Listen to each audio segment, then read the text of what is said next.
As always, great gentlemen, please join me down here. We'll do a little roll call with you guys. Name, please. James, Bobby, Marty. According to Berry Gordy, the founder of Motown Records, Bobby DeBarge was the most talented artist the record label had ever signed. However, following Bobby's death, his family confirmed some rumors about Bobby, his early life, and the secrets surrounding the DeBarge family. Watch this video to learn more about these rumors and how his life was filled with tragedies. But before delving into those details, let's explore Bobby's early life to understand the events that shaped this iconic musician. Early life. Robert Bobby DeBarge Jr. was born on March 5, 1956, in Detroit, Michigan. His father was Robert Bobby DeBarge Sr., while his mother was Etterline DeBarge. Bobby DeBarge Sr. was a white man in the Army, while Etterline DeBarge was an African-American woman who sang and wrote gospel music. According to reports, Robert DeBarge Sr. had 5 other children with another woman while he was still married to Etterline DeBarge. Growing up, Bobby had a very harsh childhood, and his life was filled with trauma. His father used to attack him physically, and would also take advantage of him by taking away his innocence. When Bobby was 15 years old, he was introduced to heroin, and for the rest of his life, he was chained to this substance. After his parents separated and divorced in the early 1970s, Bobby and his family relocated to Grand Rapids, Michigan. It was reported that his father, Robert DeBarge Sr., was a very violent man and would often attack his wife. Bobby was extremely talented in playing musical instruments, and his vocals were superb. As a result, along with his younger brother Tommy DeBarge, Bobby began playing in local bands. Career. In 1975, Bobby teamed up with his former schoolmate Gregory Williams, who also lived in Grand Rapids. They formed a group of musicians who used to come together and make music. This group later auditioned for White Heat. White Heat was a background group of a famous musician at that time known as Barry White.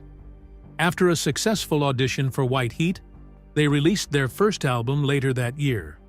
The following year, due to heavy taxes, Barry White dropped all the musicians from the band, and he was left with only one. In 1976, under the name Hot Ice, the group, which consisted of Bobby, his brother Tommy DeBarge, Gregory Williams, Philip Ingram, and other musicians, recorded an album titled Pall Mall Groove. The Pall Mall Groove album also included a song titled Please Don't Let Me Go, which was composed by Bobby, who also sang and played the piano on this track. The album was released in Polydor and Germany, before being released in the United States and Canada on Source Records and MCA Records as Smash. In 2005, Burnsman Records worldwide re-released the Pall Mall Groove album. Still in 1976, Bobby decided to return to Grand Rapids, Michigan. He felt like his musical career had not yet peaked as he would have liked, and so he decided to dive deeper into substance use. When White Heat broke up, Gregory Williams remained in Akron and searched for other musicians. These musicians included Philip Ingram, Tommy DeBarge, and MC Clark, among others, as he was trying to form a new musical band. Gregory Williams recorded a demo track with his new group and took it to Motown Records because he wanted the group to be signed under the record label. At that time, Motown Records was one of the best record labels you could ever get. This new group was known as Switch, a name that they used because the band members could switch instruments and play them very well, with none of them struggling to play 2 or more instruments. Gregory Williams invited Bobby to join Switch, and also asked him to stop using the substances he was using at that time. Bobby agreed to Gregory's terms and joined Switch because he saw it as an opportunity to stardom. Motown Records signed the group with Bobby and his younger brother, Tommy DeBarge, in the group. In 1978, just a year after the band was signed to Motown Records, Switch released their debut album with the record label. This album included the track titled There'll Never Be, which was penned by Bobby and produced by Jermaine Jackson. As a matter of fact, the entire album was produced by Jermaine Jackson. Thanks to the song penned by Bobby, the album reached gold status. This album also featured a fantastic ballad that was titled I Want to Be Closer. In this ballad, Bobby and Philip Ingram were the lead vocalists. The following year, the group released another album, Switch 2, which was also produced by Jermaine Jackson. The Switch 2 album also managed to hit gold status. This album included the hit song I Call Your Name, which was also penned by Bobby. Switch would later on become a recording and performing attraction. The main reasons this group was successful were its top-notch musicianship and Bobby's multi-octave vocal range, which made him one of the band's key attractions. In 1980, the group released their third album, which was titled This Is My Dream. This time, their album was not produced by Jermaine Jackson, but by the combining power of Bobby DeBarge, Jody Sims, and Gregory Williams, all of whom were founding members of the group. This album also reached gold status, just like the other two albums, Switch and Switch 2. The album included the track titled Love Over and Over Again, which was a significant hit from the album. At that time, Bobby had relapsed into using the substance that he had started using when he was 15 years old. Only that this time, it was worse. He was now doing coke. Bobby had spent years of sobriety, and he was already starting to get clean. But this backsliding was so significant that it would start causing tension between him and his fellow band members. When Switch released their fifth album, Switch 5, in 1981, things became even more intense between Bobby and Switch. The Motown record label offered Bobby a solo contract, and he decided to sign the contract. This deal was later finalized in 1983. By then, Bobby was already an established name, well cemented in the music scene. He was also the overseer of his siblings' albums on DeBarge. When the DeBarge group did their debut album, Bobby was tasked with co-production. On this album, he co-wrote the song Queen of My Heart with his younger brother, DeBarge. Bobby performed some falsetto ad-libs near the end of the song's recording. When Bobby released his third album, In a Special Way, he included the Queen of My Heart song. His younger brother, DeBarge, produced this album, creating a more polished version. By 1987, DeBarge and their eldest sister, Bunny DeBarge, decided to split from the DeBarge group to pursue their own careers. DeBarge had the best solo career of them all, as he was as talented as his brother, Bobby. At that time, Bobby was struggling to improve his career as a solo artist. As a result, he opted to join his siblings, so they formed a newly revamped DeBarge and did an album titled Bad Boys. On the Bad Boys album project, Bobby and his younger brother, James DeBarge, decided to split the lead vocal roles. It seemed as if he had finally found something good for himself, but things would take a drastic turn, and his life would be turned upside down. In the year 1988, while he was in Grand Rapids, Michigan, Bobby was arrested for substance trafficking. He would then be sentenced to 5 years in Wisconsin prison. After serving his prison sentence, he was finally released. Bobby was back to recording good music and even getting the opportunity to perform at various events. At this time, he was struggling with AIDS, and it was said that he had contracted the HIV virus in the late 1980s before he was even sentenced to Wisconsin prison. At that time, Bobby completed the final album of his lifetime. The album was titled It's Not Over, which he did when his health was really awful. Unfortunately, Bobby was not there to see his final album sell independently, Personal Life. Bobby used to pursue the fifth child of the Jackson family, LaToya Jackson. In the Switch ballad, You and I, Bobby mentions a song by LaToya Jackson titled Nighttime Lover. Bobby penned the You and I song as he tried to respond to LaToya Jackson's music. Unfortunately, Bobby's feelings for LaToya eventually faded away, and the two decided to part ways. Interestingly, Bobby's brother, James DeBarge, also had a relationship with another Jackson sibling, Janet Jackson. They got married, but their union was annulled less than a year later. After splitting from LaToya Jackson, Bobby married Terry.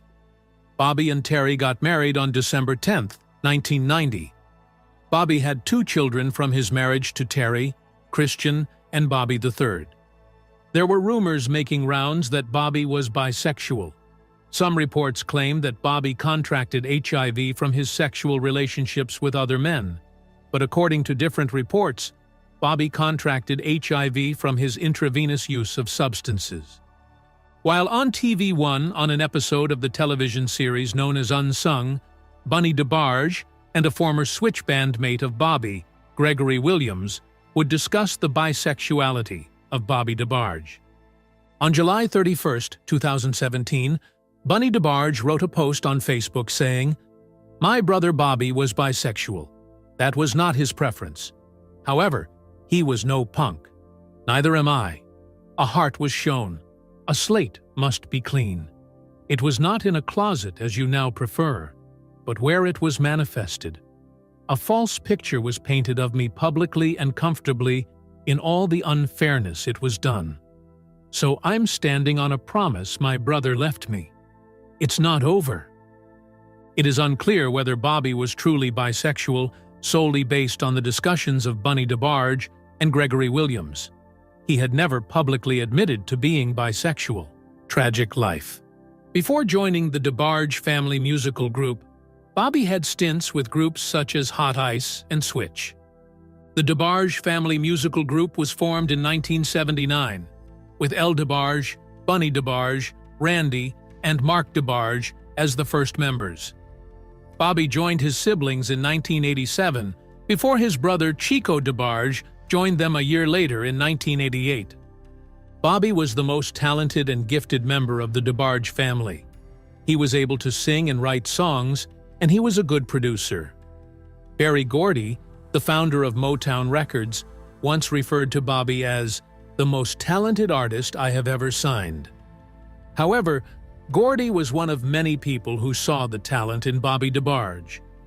The music producer Bernd Lichters also spoke about him, saying that he had never heard anyone sound quite like Bobby, and with so much ease. He was in his own league as a musician. He had passion and charisma, and he was one of those people who were just gifted in a special way. Despite all the talent, Bobby was a tortured soul. His life was just filled with tragedy after tragedy.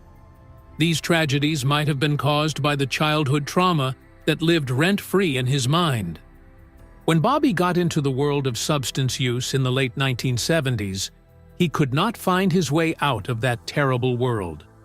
According to Bobby, the reason why he sunk so deep into the abyss of substance use was because his father, Robert DeBarge Sr., took away his innocence when he was a young child. His brother, Chico DeBarge, would later confirm Bobby's claims about his father's sins. According to other reports, Bobby found himself in this dark place because of the influences and temptations that came with fame. But Bobby started using illegal substances when he was 15 years old. Bobby was not famous at the time, and his career in music had yet to peak. It is, therefore, unlikely that Bobby found himself in the abyss of substance use due to the influences and temptations that came with the fame. Among all of his siblings, Bobby was the first one to succumb to the terrible world of substance use, as he made a habit that he was not able to quit, thus creating a monster that he was not able to harness. According to the report that was shared by a media outlet known as Vibe, Bobby started using these substances when he was a teenager. During that time, Bobby was making music with Switch, as he was one of the 2 lead singers along with Philip Ingram. Switch was a group of multi-talented individuals who could sing or play more than one instrument. Bobby sang the lead vocals, and played the keyboard and drums. When Bobby joined his siblings in the family musical group, his unforeseen fate would cause pain to his family members. Together with his siblings, they released the famous track Rhythm of the Night in 1985. It seemed like they were destined for greatness, but the amount of darkness awaiting them would not be overpowered by any light. In the year 1988, Bobby, together with his brother Chico DeBarge, along with 4 other people, were arrested for trafficking illegal substances.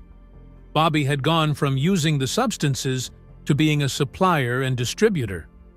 At that time, what all started as fun and games became both an imprisonment of a habit and an imprisonment in jail.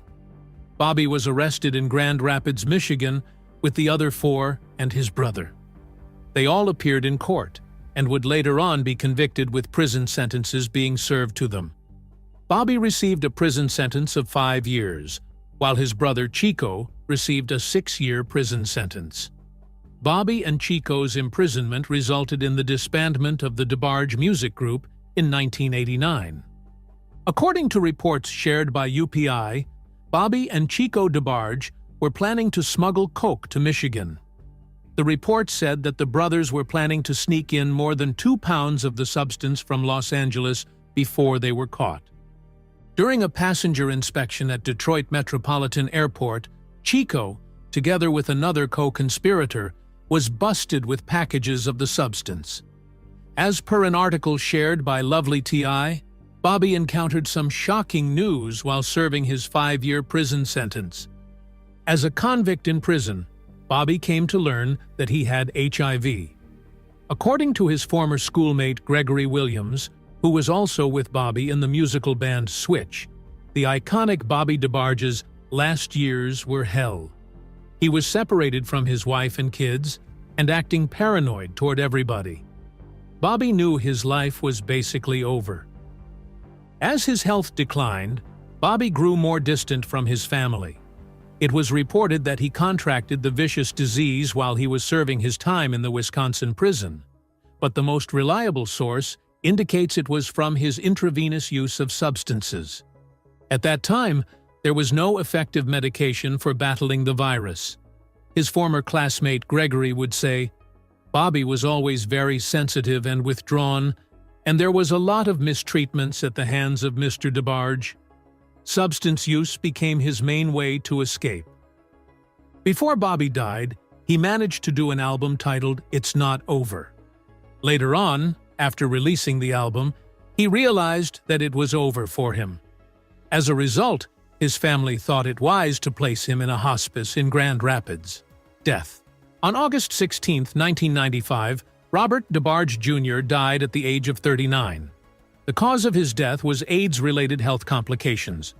Bobby died just 2 weeks after his final album was released. According to his obituary in Find a Grave, the cause of his death was his long-term use of substances.